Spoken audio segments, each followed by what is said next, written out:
നമ്മൾ ലാടെക് ഉപയോഗിച്ചുകൊണ്ട് ഈ ഗ്രാഫ് തിയറിയുടെ ലെക്ചർ നോട്ട്സ് തയ്യാറാക്കുമ്പോൾ അല്ലെങ്കിൽ ഒരു ആർട്ടിക്കിൾ ഗ്രാഫ് തിയറിയെ പറ്റി തയ്യാറാക്കുമ്പോഴൊക്കെ സാധാരണ നേരിടുന്ന ഒരു ബുദ്ധിമുട്ടാണ് ഗ്രാഫ് വരയ്ക്കുന്നതിന്റെ കോഡ് എഴുതുക എന്നുള്ളത്.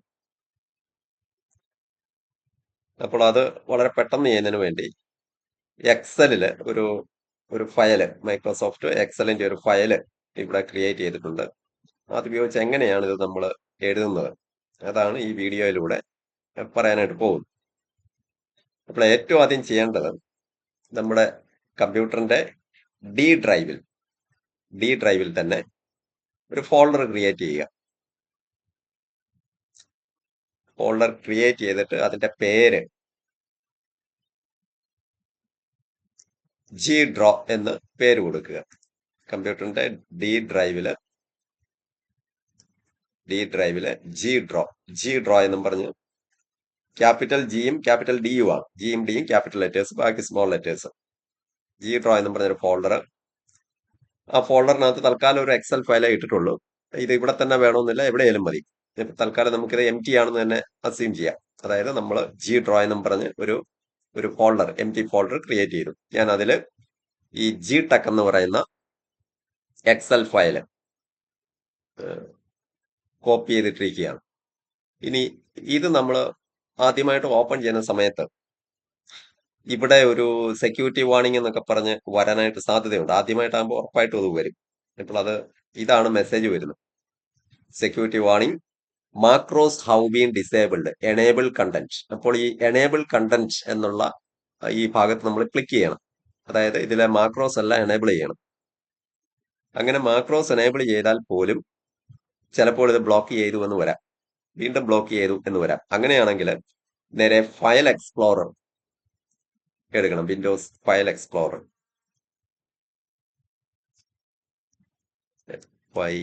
File explorer. ഇവിടെ നിന്നുകൊണ്ടും നമ്മുടെ ഈ എക്സൽ ഫയല് സെർച്ച് ചെയ്ത് കണ്ടുപിടിക്കുക. ഇതാണ് എക്സൽ ഫയല്. ഇത് റൈറ്റ് ക്ലിക്ക് ചെയ്ത് ഇതിന്റെ പ്രോപ്പർട്ടീസ് എടുക്കുമ്പോൾ ഇവിടെ ഒരു ചെക്ക് ബോക്സ് വരും. അത് അൺബ്ലോക്ക് എന്നുള്ളത് ടിക്ക് ചെയ്തിട്ട് ഓക്കെ പ്രസ് ചെയ്താൽ മതി. ഇതിപ്പോൾ ബ്ലോക്ക് ചെയ്തിട്ടില്ല. അപ്പൊ അൺബ്ലോക്ക് ചെയ്യണമെങ്കിൽ ഇതേപോലെ ഒരു ചെക്ക് ബോക്സ് വരും. അത് ക്ലിക്ക് ചെയ്യുക, ഓക്കെ അടിക്കുക. ഇത്രയുമാണ് ആദ്യം ചെയ്യേണ്ടത്. ഇതിനുശേഷം ഈ എന്തൊക്കെ ചെയ്യണം എന്നുള്ള കാര്യങ്ങൾ ഇവിടെ ഡീറ്റെയിൽ ആയിട്ട്, അതായത് ഈ വീഡിയോയിൽ പറയാൻ പോകുന്ന എല്ലാ കാര്യങ്ങളും ഇവിടെ ഡീറ്റെയിൽ ആയിട്ട് എഴുതിയിട്ടുണ്ട്. ആദ്യമായിട്ട് ഈ അബൌട്ട് ദീസ് എന്നുള്ളത് നോക്കിയാൽ ഇതിന്റെ പിന്നെ എങ്ങനെയാണ് ഇത് ഫംഗ്ഷൻ ചെയ്യുന്നത് എന്ന് വളരെ ബ്രീഫ് ആയിട്ട് ഇവിടെ നിന്ന് പറയുന്നുണ്ട്.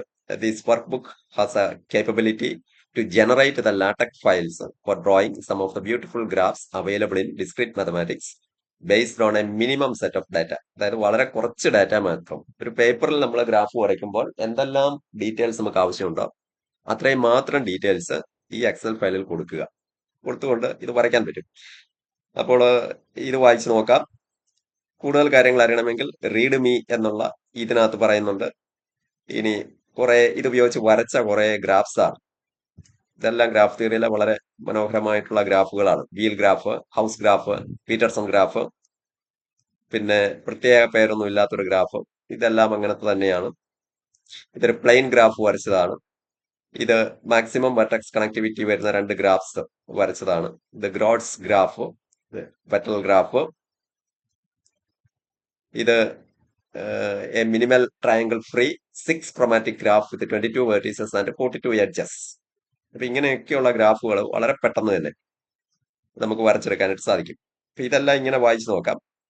ഞാനിപ്പോൾ ഈ കാണിക്കാൻ പോകുന്നത് പീറ്റർസൺ ഗ്രാഫ്. അതായത് ഈ ഗ്രാഫ് നമ്മൾ എങ്ങനെ വരയ്ക്കും, ഇതാണ് കാണിക്കുന്നത്. പീറ്റർസൺ ഗ്രാഫ് നമ്മൾ പേപ്പറിലാണെങ്കിൽ പീറ്റർസൺ ഗ്രാഫ്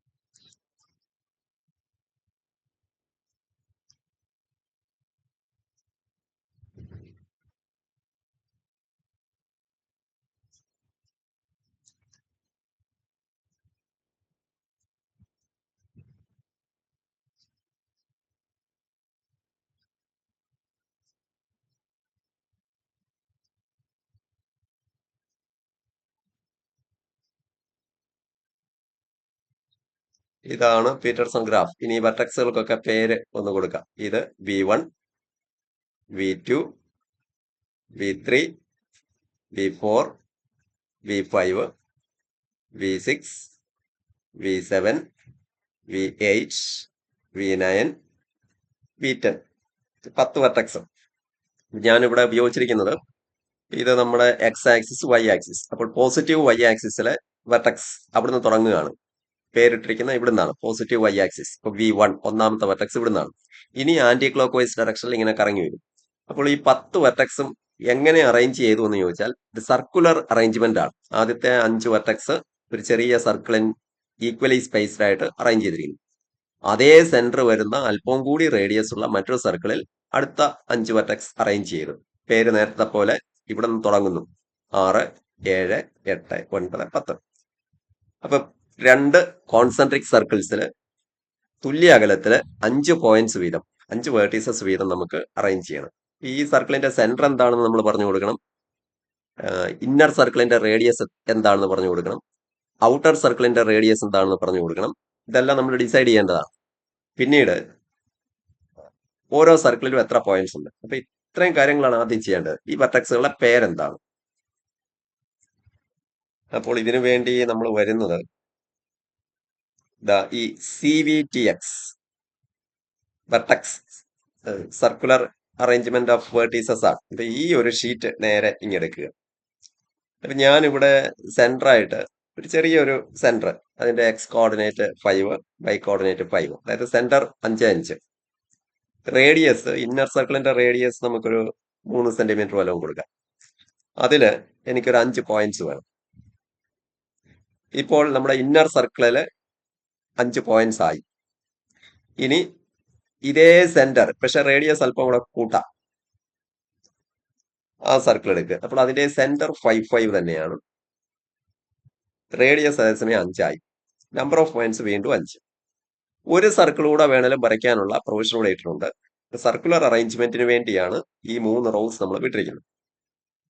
ഇനി ചെയ്യേണ്ടത് ഇത്രയും ഡാറ്റ, അതായത് വരയ്ക്കുന്ന സർക്കിളിന്റെ സെന്റർ എന്താണ്, റേഡിയസ് എന്താണ്, നമ്പർ ഓഫ് പോയിന്റ്സ് എത്രയാണ്.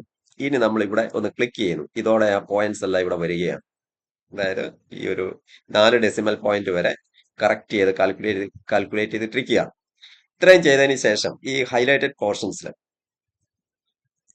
ഈ വെർട്ടെക്സുകളുടെ പേര് കൊടുക്കുക. അപ്പൊ ഇതാണ് നമ്മൾ പറഞ്ഞ പോസിറ്റീവ് വൈ ആക്സിസിലെ ആദ്യ പോയിന്റ്. ഇതിനെ 1 എന്ന് വിളിച്ചു. ഈ ലേബൽസ് യൂണീക്ക് ആയിരിക്കണം, അതായത് റിപ്പീറ്റ് ചെയ്യരുത്. എന്ത് പേരും കൊടുക്കാം.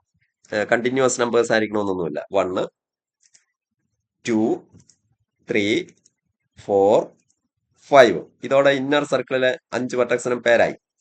ഇനി ഔട്ടർ സർക്കിൾ, ഇത് പോസിറ്റീവ് വൈ ആക്സിസിലെ പോയിന്റ് ആണ് 5, 10. ഇത് നമ്മൾ 6, 7, 8, 9, 10 വെർട്ടെക്സിനും പേരായി. ഇനി വേറെ എന്തെങ്കിലും ഈ സർക്കുലർ അറേഞ്ച്മെന്റ് അല്ലാത്ത വെർട്ടെക്സുകൾ ഉണ്ടെങ്കിൽ അത് ഇവിടെയാണ് എൻട്രി ചെയ്യേണ്ടത്. ഡയറക്റ്റ് എൻട്രിക്കാണ് ഒരു 20 റോസ് വിട്ടിട്ടുണ്ട്. അത്തരം വെർട്ടെക്സുകൾ വല്ലതുണ്ടെങ്കിൽ ഇവിടെ കോർഡിനേറ്റ്സ് കൊടുക്കുക, ഇവിടെ ലേബലും കൊടുക്കുക. ഇതോടെ ഈ ഷീറ്റ് കഴിഞ്ഞു. അതായത് ശരിക്കും പറഞ്ഞാൽ നമ്മൾ 10 വെർട്ടെക്സും പീറ്റർസൺ ഗ്രാഫിന്റെ 10 വെർട്ടെക്സും ഇവിടെ ക്രിയേറ്റ് ചെയ്ത് കഴിഞ്ഞു. ഇനി നമുക്ക് വേണ്ടത് എഡ്ജ് ക്രിയേഷൻ ആണ്. അപ്പോൾ ഇപ്പുറത്തെ അടുത്ത ഷീറ്റിലേക്ക് വരുന്നു, EDG എഡ്ജ് എന്നുള്ളതിനാണ്. ഇവിടെ വരുമ്പോൾ അപ്പുറത്തെ ഷീറ്റിൽ നിന്ന്, വെർട്ടെക്സിന്റെ ഷീറ്റിൽ നിന്നും ആ 10 വെർട്ടെക്സ് ഇവിടെ വന്നിട്ടുണ്ട്. വെർട്ടെക്സ് ലേബൽസ് ഇവിടെ കാണാം. അപ്പൊ ഇനി നമുക്ക് നമ്മളൊരു പേപ്പറിൽ വരച്ചിട്ടിരിക്കുന്ന പടമുണ്ട്. അത് നോക്കിക്കഴിഞ്ഞാല്, പഴയ ഫിഗർ എടുത്തു കഴിഞ്ഞാൽ ഇവിടെ നമുക്ക് 1 നിന്ന് 3ലേക്ക് ഈ എഡ്ജസിന്റെ ഇനീഷ്യൽ വെർട്ടെക്സും ടെർമിനൽ വെർട്ടെക്സുമാണ് വേണ്ടത്. അപ്പം 1, 3, 3 നിന്ന് 5ലേക്ക്, 5 നിന്ന് 2ലേക്ക്, 2 നിന്ന് 4ലേക്ക്, 4 നിന്ന് 1ലേക്ക്. ഇതാണ് ഈ അകത്ത എഡ്ജസ് എന്ന് പറയുന്നത്. അതായത് V1, V3, V3, V5, V5, V2, V2, V4, V4, V1. 2 unit വീതം മാറിയാണ്. 1 കഴിഞ്ഞാൽ 3 ആണ്. 1, 3, 3 കഴിഞ്ഞ് 5, 5 കഴിഞ്ഞ് പിന്നെ 1, 2, 2 യൂണിറ്റ് മാറുന്ന പറയുമ്പോൾ 2ലാണ്. 5 നിന്ന് 2ലേക്ക്, 2 നിന്ന് 4ലേക്ക്, 4 നിന്ന് 2 യൂണിറ്റ് മാറിയാൽ 1ൽ വരും. ഇതൊക്കെയാണ് എഡ്ജസ്. എഡ്ജസ് വരയ്ക്കുന്നതിന് വേണ്ടി നമ്മൾ എക്സൽ എടുത്തു. ഈ എഡ്ജ് എന്നുള്ള ഇതൊക്കെ പ്രൊട്ടക്റ്റഡ് സെൽസ് ആണ്. If no labels required for vertices put one here. അതായത് ഗ്രാഫിന് വെർട്ടക്സുകൾക്ക് പേര് വേണ്ടെങ്കിൽ വൺ ഇടുക. If arrows required for edges put one here. Directed graph ആണെങ്കിൽ ആരോമാർക്ക് വേണമെങ്കിൽ വൺ ഇടുക. ഇനി ഓരോ എഡ്ജിന്റെയും ഇനീഷ്യൽ വെർട്ടക്സ് എന്താണ്, ടെർമിനൽ വെർട്ടക്സ് എന്താണ്. പിന്നീട് എങ്ങനെ വരയ്ക്കണം, അതായത് ഒരു ലൈൻ സെഗ്മെന്റ് ഉപയോഗിച്ച് എഡ്ജ് വരയ്ക്കാം, എലിപ്റ്റിക്കൽ കർവ് ഉപയോഗിച്ച് വരയ്ക്കാം, സർക്കുലർ കർവ് ഉപയോഗിച്ച് വരയ്ക്കാം. ഇതൊക്കെയാണ്. ഇപ്പോൾ അതിന്റെ ഇവിടെ ഡീറ്റെയിൽസ് കൊടുത്തിട്ടുണ്ട്. ഇവിടെ 2 ഇടുകയാണെങ്കിൽ അതിന്റെ അർത്ഥം ഒരു ചെറിയ സർക്കുലർ ആർക്ക് എന്നാണ്. ഈ കർവ് എന്നുള്ളിടത്ത് 1 ആണ് ഇടുന്നതെങ്കിൽ അത് നമ്മുടെ ഒരു എലിപ്സിന്റെ അപ്പർ ഹാഫ് ആണ്. അതിനെ ഒന്ന് റൊട്ടേറ്റ് ചെയ്ത് ഇതിനിടയിൽ വരയ്ക്കുകയാണ് അപ്പർ ഹാഫ്. 0 ഇടുകയാണെങ്കിൽ അത് ലൈൻ സെഗ്മെന്റ് ആണ്, നേരെ ലൈൻ ഉപയോഗിച്ച് വരയ്ക്കും. -1 ആണെങ്കിൽ എലിപ്സ് തന്നെയാണ്, പക്ഷെ ലോവർ ഹാഫ് ആയിരിക്കും. -2 ആണെങ്കിൽ നമ്മുടെ വലിയ സർക്കുലർ ആർക്ക് ആയിരിക്കും. അപ്പൊ ഇവിടെ നമ്മൾ നേരത്തെ എഡ്ജസ് കണ്ടു, അകത്തെ എഡ്ജസ് എല്ലാം കണ്ടു. 1 3 B1 B3 എന്ന് പറയുന്ന എഡ്ജാണ്, അതിനാണ് ഈ 1 3 ഇട്ട്. അവിടെ നമുക്ക് ലൈനാണ് വേണ്ടത്, നമുക്ക് 0 ഇടുക. ഇവിടെ 1 -1 ഇട്ടാൽ അതിന്റെ അർത്ഥം വരയ്ക്കേണ്ടത് എലിപ്റ്റിക്കൽ കർവ് ആയിട്ടാണെന്നാണ്. അപ്പോൾ നമുക്ക് അവിടെ ഒരു ഫ്രീ ചോയ്സ് കിടപ്പുണ്ട്. ഈ സെമി മൈനർ ആക്സിസ് നമ്മുടെ ഇഷ്ടത്തിന് എഴുതാം. ചെറിയ വാല്യൂസ് സാധാരണ കൊടുക്കുന്നത് 0.2 0.4 അങ്ങനെ എന്തെങ്കിലുമൊക്കെ ഇവിടെ കൊടുക്കാവുന്നതാണ്. അത് ഇവിടെ 1 -1 വന്നാൽ ഇത് കമ്പൽസറി ആണ്, അല്ലെങ്കിൽ ബ്ലാങ്ക് ആയിട്ട് വിടുക. ഫസ്റ്റ് എഡ്ജ് നമ്മൾ വരച്ചു കഴിഞ്ഞു, 1 3.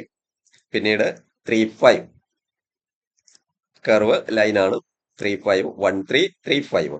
പിന്നെ 5 2 2 5 2 ലൈനാണ്. പിന്നെ 2 4 B2 B4 ആണ്. 2 4 0.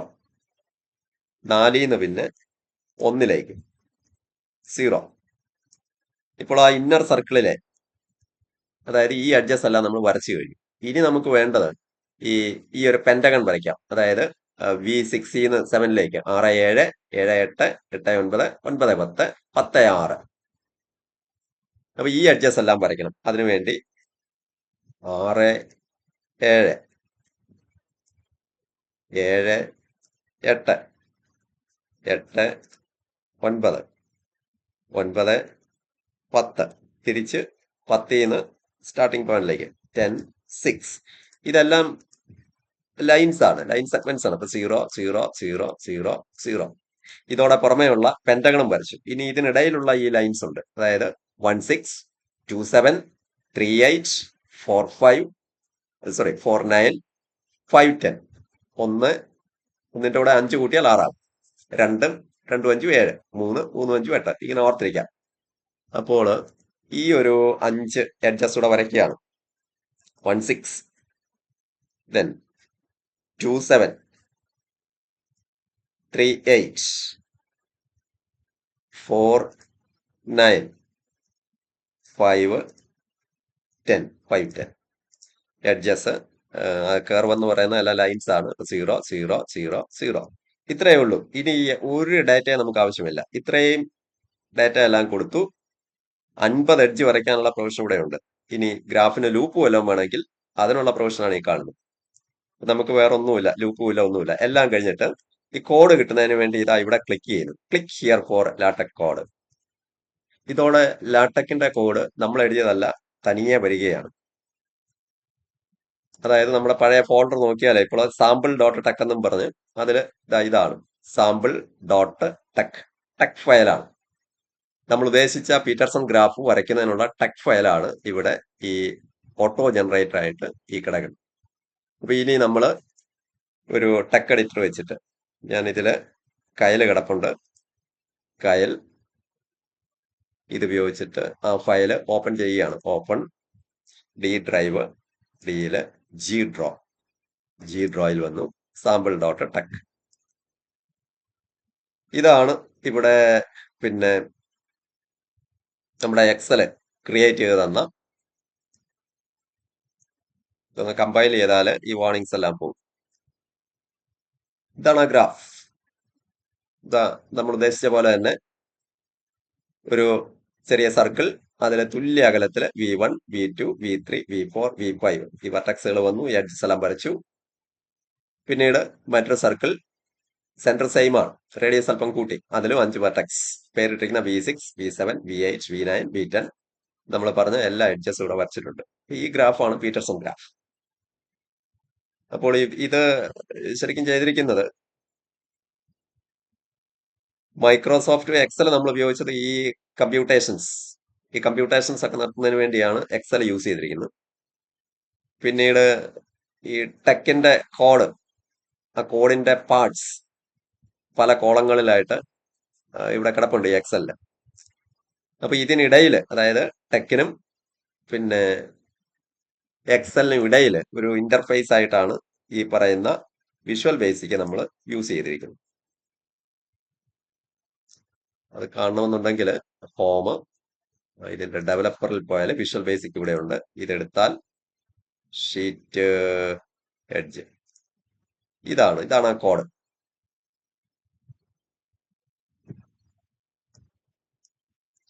അപ്പോൾ ഇങ്ങനെ ഏത് ഗ്രാഫും, പൊരുത്തപ്പെട്ട ഗ്രാഫിനല്ല ഈ സർക്കുലർ അറേഞ്ച്മെന്റ് വേണ്ടി വരും. അപ്പോൾ ഏത് ഗ്രാഫും നമുക്ക് ഇങ്ങനെ വളരെ ഈസി ആയിട്ട് വരച്ചെടുക്കാനായിട്ട് കഴിയും.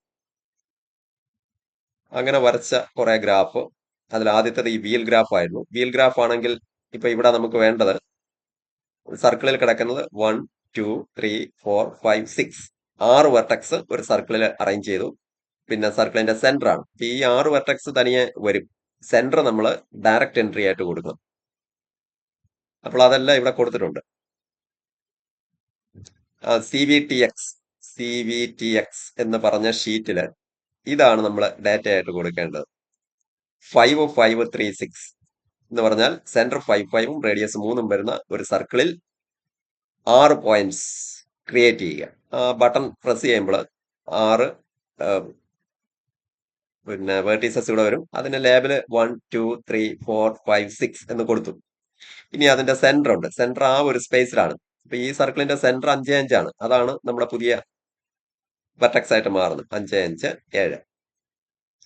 അപ്പോൾ 7 വേർട്ടീസസ് ആയി. പിന്നീട് ആ പടം നോക്കിക്കഴിഞ്ഞാൽ അറിയാം എഡ്ജസ് ഏതിനിടയിലൊക്കെയാണ് വേണ്ടെന്നുള്ളത്. അവിടെ നമ്മൾ ലേബല് നമുക്ക് ആവശ്യമില്ലായിരുന്നു, അതുകൊണ്ടാണ് ഈ സ്ഥലത്ത് 1 ഇട്ടത്. വെർട്ടെക്സ് ലേബൽ വേണമെങ്കിൽ ബ്ലാങ്ക് വിടുക, വെർട്ടെക്സിന് പേര് വേണ്ട എന്നാണെങ്കിൽ 1 ഇടുക. ഇനി ഡയറക്ഷൻ, ഗ്രാഫിന് ഡയറക്ഷൻ ഉണ്ടെങ്കിൽ 1 ഇടുക, ഇല്ലെങ്കിൽ ബ്ലാങ്ക് വിട്ടാൽ മതി. വരച്ച I vertex, T vertex, curve, സർക്കിളാണ്. സർക്കിൾ ആയതുകൊണ്ടാണ് ഇതെല്ലാം 2 ഇട്ടിരിക്കുന്നത്. സർക്കിൾ കൂടാതെ ഇടയ്ക്ക് ലൈൻസും ഉണ്ട്. പിന്നെ സർക്കിൾ വരുമ്പോൾ കാണിക്കേണ്ടത് ഈ ബി എന്ന് പറയുന്നത്, സർക്കിളിന്റെ കേസിൽ ബി എന്ന് പറയുന്നത് എന്താണെന്ന് ആ ഷീറ്റിൽ പറയുന്നുണ്ട്. അത് സർക്കിളിന്റെ സെന്ററിന്റെ ഒരു കോർഡിനേറ്റ് ആയിരിക്കണം, എക്സ് കോർഡിനേറ്റ്. ചിലപ്പോൾ വൈ കോർഡിനേറ്റ് യൂസ് ചെയ്യേണ്ടി വരും. അത് ആ ഷീറ്റിൽ പറയുന്നുണ്ട് എപ്പോഴാണ് വൈ കോർഡിനേറ്റ് യൂസ് ചെയ്യുന്നത്. അപ്പോൾ ഇത് ട്രൈ ചെയ്യാവുന്നതാണ്. നമ്മുടെ ഷീറ്റ് എടുത്ത് ഈ ഡാറ്റ, ആദ്യം പറഞ്ഞത് CVTXലും ഈ എഡ്ജ് എന്നുള്ളത് EDG എന്ന് പറയുന്ന ഷീറ്റിലും ഡാറ്റ എൻട്രി ചെയ്ത് ക്ലിക്ക് ചെയ്ത് കഴിഞ്ഞാൽ ഈ ഗ്രാഫ് കിട്ടും. ഇത് കിട്ടും. ഹൗസ് ഗ്രാഫിന് സർക്കുലർ അറേഞ്ച്മെന്റേ ഇല്ല. ഇപ്പൊ ഇത് നമുക്കറിയാം. ഞാൻ ഇതിനെ 0, 0 എന്ന് വിളിച്ചാൽ V3 എന്നുള്ളത് 0, 0 ആണെങ്കിൽ ഇതൊരു 2 യൂണിറ്റ് വലത്തോട്ട് മാറി. അപ്പോൾ ഇത് 2, 0 ആണ്. 2, 0. ഇത് ഒരു 2, 3. ഇതിന്റെ എക്സ് കോർഡിനേറ്റ് 2, വൈ കോർഡിനേറ്റ് 3, അല്ലെങ്കിൽ 3.5, അങ്ങനെ എന്തെങ്കിലും എടുക്കുക. 3, 3.5. അപ്പോൾ ഇത് 0, 3.5. ഇത് ഇവിടം മുതൽ ഇവിടം വരെ 2 ആണെങ്കിൽ ഈ നടുക്ക് 1 വരും. അപ്പോൾ ഇതിന്റെ V1ന്റെ എക്സ് കോർഡിനേറ്റ് 1 ആണ്. വൈ കോർഡിനേറ്റ് ഈ ഹൈറ്റിന്റെ കൂട്ടത്തിൽ ഇത്രയും ഹൈറ്റ് കൂടെ കാൽക്കുലേറ്റ് ചെയ്ത് കൊടുക്കുക. അപ്പോൾ ഇതിന്റെ എല്ലാം കോർഡിനേറ്റ്സ് ഡയറക്റ്റ് ആയിട്ട് നമ്മൾ എൻ്റർ ചെയ്ത് കൊടുക്കുക. ഈ എഡ്ജസ് ഇത് നോക്കി എഡ്ജ് ഷീറ്റ് ഫില്ല് ചെയ്യുക. ഇതോടെ ഈ ഗ്രാഫ് കിട്ടും. ഇത് പീറ്റർസൺ ഗ്രാഫ്. ഇതാണ് ഇപ്പൊ നമ്മൾ വരച്ച് കണ്ടത്. ഈ ഒരു ഗ്രാഫ് എന്ന് പറയുന്നത്, ഇത് ഇങ്ങനെ വരച്ചു കഴിഞ്ഞാൽ അല്പം സിമെട്രിക് ആയിട്ട് തോന്നും. അങ്ങനെയാണ് ഇത് നല്ല ഒരു മനോഹരമായ ഷേപ്പ് ആയത്. അല്ലാതെ നമ്മൾ വരച്ചാൽ ഇത് അത്ര സിമെട്രിക് ഒന്നും അല്ല. ഈ ഗ്രാഫ് വരച്ചിരിക്കുന്നത് നമ്മുടെ ഗ്രാഫിൽ ഒരു തവണ വരയ്ക്കാവുന്ന ഏറ്റവും വലിയ ഗ്രാഫായത്. അതായത് 20 വെർട്ടെക്സും 50 എഡ്ജും 25 ലൂപ്പും ഒറ്റ സ്റ്റേജിൽ വരയ്ക്കാൻ പറ്റും. അത് വീണ്ടും വീണ്ടും ഉപയോഗിക്കുകയാണെങ്കിൽ എത്ര വെർട്ടെക്സ് ഉണ്ടെങ്കിലും, അതായത് പേപ്പർ മാത്രമാണ് ലിമിറ്റേഷൻ. ഒരു പേപ്പറിൽ എത്ര വെർട്ടെക്സും എത്ര എഡ്ജും ലൂപ്പും ഒക്കെ വരയ്ക്കാൻ പറ്റുമോ അത്രയും ഈ എക്സൽ ഫയൽ ഉപയോഗിച്ച് നമുക്ക് വരയ്ക്കാം. ഇനി ഇത് ഒരു പ്ലെയിൻ ഗ്രാഫ് വരച്ചതാണ്.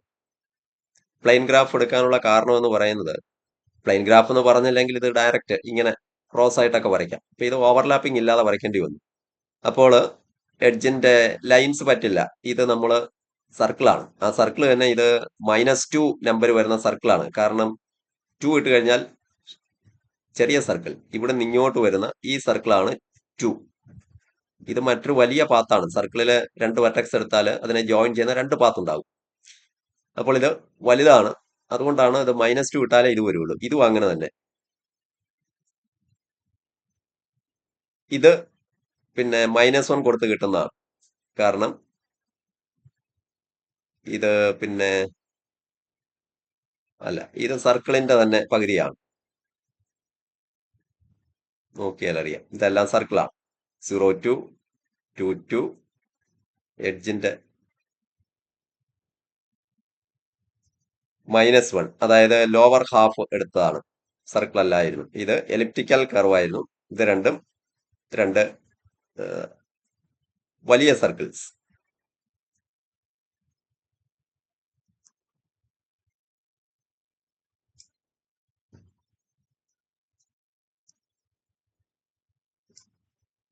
ഈ ഗ്രാഫ് എങ്ങനെ കിട്ടി? ഇത് ഒറ്റ സ്റ്റേജിൽ കിട്ടിയതല്ല. കാരണം ഇതിന് 22 വെർട്ടെക്സ് ഉണ്ട്, 42 എഡ്ജ് ഉണ്ട്, 20 വെർട്ടെക്സ്. ഈ 2 വെർട്ടെക്സ് ആണ് പ്രശ്നമായത്. 22 വെർട്ടെക്സ് എന്ന് പറയുമ്പോൾ ഒറ്റയടിക്ക് നമുക്ക് വരയ്ക്കാൻ പറ്റില്ല. അതുകൊണ്ട് ഇത് 3 സ്റ്റേജ് ആയിട്ട് വരച്ച് ആ കോഡ് മിക്സ് ചെയ്തെടുത്താണ്. അപ്പൊ അതിന്റെ എങ്ങനെയാണ് ചെയ്യേണ്ടത് എന്നൊക്കെയുള്ള ഡീറ്റെയിൽസ് ഇവിടെ പറയുന്നുണ്ട്. ഈ റീഡ് മീ എന്നുള്ള ഈ ഷീറ്റില് ഇവിടെ പറയുന്നുണ്ട്. 50-ൽ കൂടുതൽ എഡ്ജസ് അല്ലെങ്കിൽ 25-ൽ കൂടുതൽ ലൂപ്പ്, ഇനി അതും അല്ലെങ്കിൽ പിന്നെ നമ്പർ ഓഫ് വേർട്ടീസസ് 20-ൽ കൂടുതലാണെങ്കിൽ എന്ത് ചെയ്യണം എന്നുള്ള കാര്യങ്ങൾ ഇവിടെ പറയുന്നുണ്ട്. അപ്പോൾ ഇങ്ങനെ ഏത് ഗ്രാഫും നമുക്ക് ഇത് ഉപയോഗിച്ച് വരയ്ക്കാം.